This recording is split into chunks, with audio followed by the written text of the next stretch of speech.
High বন্ধুরা, সবাই কেমন আছেন? সবাইকে শুভ দুপুর। সবাই ভালো আছেন তো?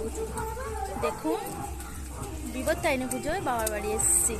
বাবার বাড়ি এসে এই দেখুন কত সুন্দর শসা গাছ হয়েছে। দেখুন, এই দেখুন, এই দেখুন, এই দেখুন,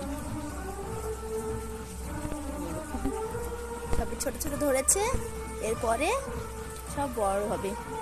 আর পুজোয় কিছুটা তুলে নিয়েছে।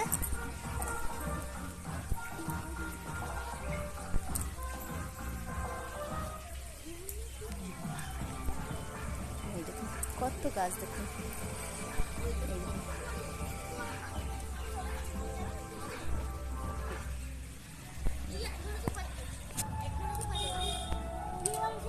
ওরা সব খেলা করছে। এই যে ছেলে, এই মেয়ে, ওরা সব খেলা করছে। টাটা, সবাই ভালো থাকবেন।